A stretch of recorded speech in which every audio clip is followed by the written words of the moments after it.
Hello everyone, welcome to an epic, awesome sauce seed docs video. This is going to be a different video than usual, but I don't think anyone actually cares. Through my over 2,000 hours playing Garden Warfare 2, there's a lot of small things I've picked up while playing each character.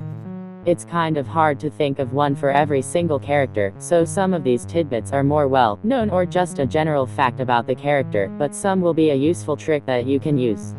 I use the Garden Warfare 2 stats website and wiki to help me with some of these. But anyway. With Regimp, it's a good idea to use your Missile Madness if your fuel is about to deplete because it will wait until the end of your ability to kick you out, effectively getting a little extra time out of your mech. Lil Drake's mech can actually triple jump, which isn't all too useful, but still a mechanic I forget about. For some reason, Pylon's Baling mech does 5 more damage than the regular ability, making it objectively better. Because of the way the Shrimp mech's beam is angled, it allows you to shoot over some obstacles, meaning there's some times where you can shoot someone without you being able to be shot back easily. Z7 Imp was made in collab with Mass Effect. There's a few PvZ Easter eggs in Mass Effect as well.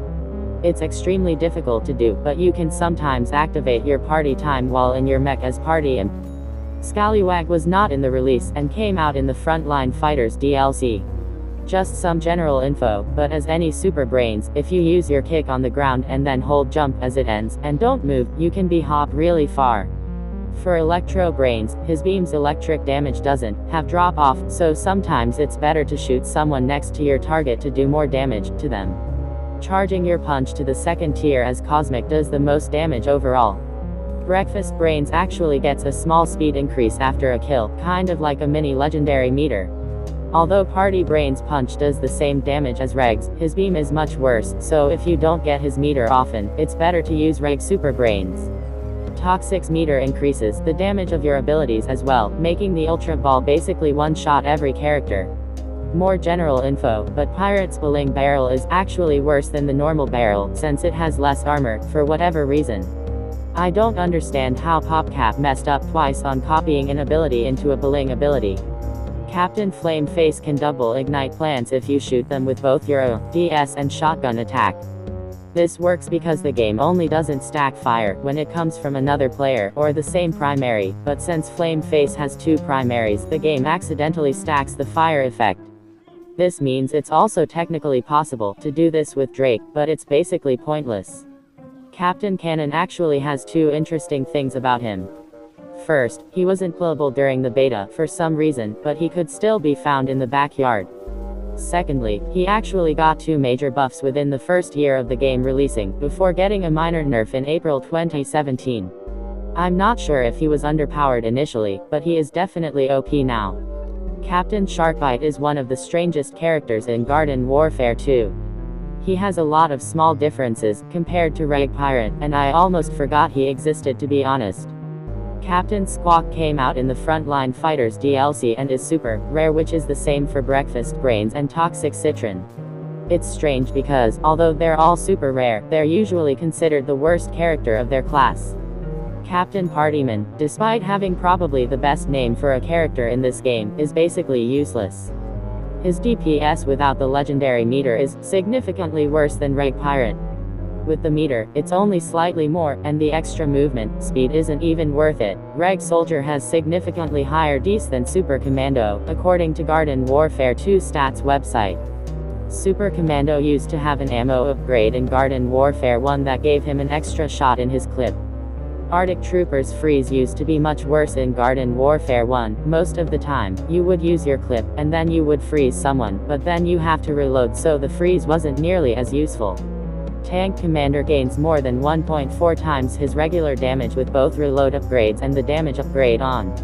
General Supremo is the first character I really couldn't find anything on. He's just a soldier with an overheat gun, nothing too special, so as some general info, you can use Rocket Leap like you can use Super Brains Kick and be hop pretty effectively.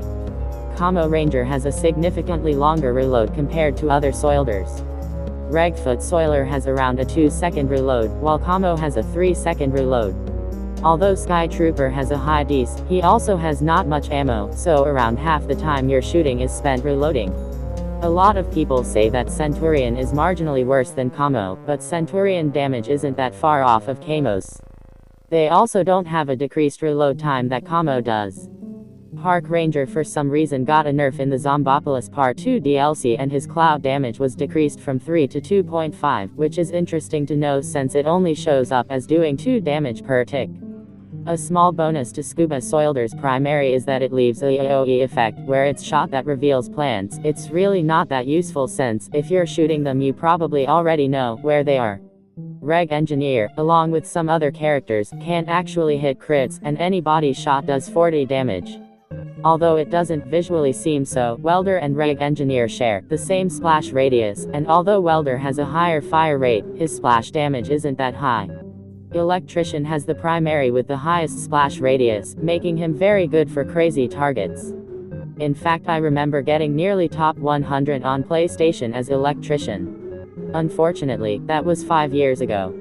Mechanic's primary is almost identical to Reg Soilder's, so when people say Mechanic is a Soilder with Engineer abilities, they mean it literally.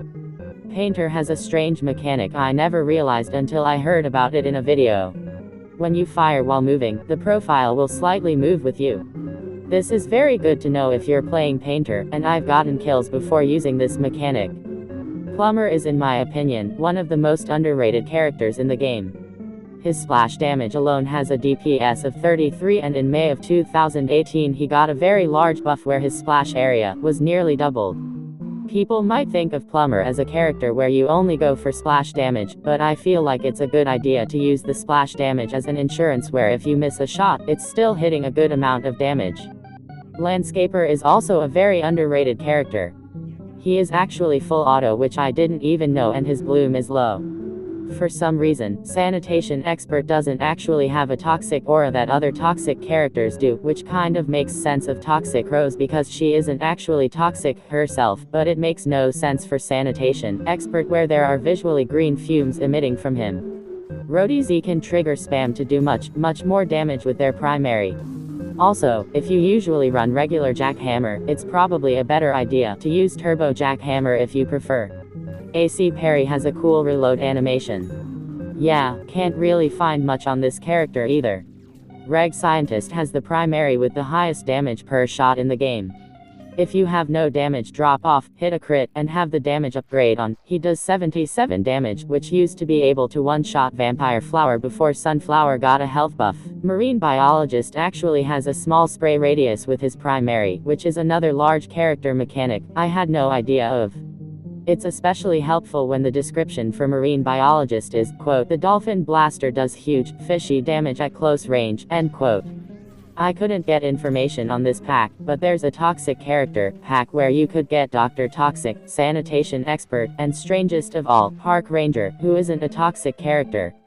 Yes, this is the tidbit for Dr. Toxic. I have nothing for physicist, so just have this random scientist fact instead. Did you know all scientists have absolutely zero gun sway?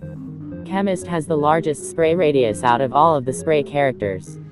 He's also probably the most controversial, as in it's commonly argued how good he is.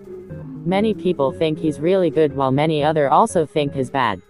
Astronaut is probably the best scientist when it comes to support, since he's the best at range, and you usually are not in close range scenarios while near your team. This is useless information since no one plays support scientist. Archaeologist is pretty much pointless, since his primary is essentially the same as paleontologists, he just does damage, and he doesn't have fire damage. Don't really have anything for paleontologist either. Like how paleontologist is just a better version of archaeologist, I think zoologist is a nearly objectively better version of chemist. He does slightly less damage per shot, but he has a much higher rate of fire, and even though it might visually not seem like it, his spray radius is nearly the same as chemist. Computer scientist does 300 damage per clip and has only a 1 second long reload time, which is the second fastest in the game, only beaten by Super Commando, but I mean, that barely counts. All-Star has another ability that can be used to hop efficiently. If you use the normal tackle, as you should, you're able to. Cricket Star's projectile speed is actually quite lower than other All-Stars. Sigh, Goalie Star is the most overrated character in the entire game. I can't stand it when people say Goalie is good. You guys, this is an all-star that has a DPS of 51. Now let's look at its mechanics. When you shoot a plant enough, they will become frozen. Think about it. In order for you to freeze a plant in order to get the value out of this character as an ice character, you would have to shoot someone 15 times. You would have to shoot them even more for it to even be viable. The fact that people think it's a good idea to trade so much damage for freezing, it really means you have no idea how to play Garden Warfare 2. It's so useless. You don't need freezing as an all-star if you can already hit your shots and abilities. That's not a good strategy. There are some good ice characters in the game, but this isn't. It's freezing as an all-star, the last character you've needing to freeze as. It's so overrated. It's just a big piece of trash. Just look at this guy, a big ugly guy. It's based on, by the way, the worst position in the entire universe of positions in the entire history of the sports. Goalie, who does nothing, stands there, doesn't play the actual sport, is the lamest, dumb. And you know what, it's appropriate because this is the stupidest character in the game and it's based on the stupidest sport position ever. This is so overrated, it's so grunts, I'm sticking this in F tier, I don't even care. Baseball Star is another strange character with a bunch of small changes. He has a slightly faster rate of fire, less damage per shot, and a faster overheat penalty. Hockey Star and Golf Star are pretty similar, but Hockey Star is better for close range, while Golf Star is better for mid-range since he has the best accuracy. Rugby Star actually has splash damage, but it's not all that helpful since it only does 5 damage, which is nothing for his slow rate of fire. Wrestling Star and Rugby are also pretty similar, with Wrestling having a ever so slightly lower rate of fire, but higher damage per shot, and no splash damage. Golf Star has a pretty long overheat time of more than 4 seconds, so be careful about that. But Moto X Star has an even longer overheat, at 6.5 seconds, although this information is useless since no one plays Moto X. Tennis Star has an ever so slightly higher rate of fire, compared to Reg All Star. And for the final zombie, you can reduce the fuel drain of Hovergoat's beam ability by standing still. Cool. Anyways, that's all the zombies. I'll be making another video like this, but for all the plans, so if you enjoyed this, you should definitely subscribe or something maybe perhaps.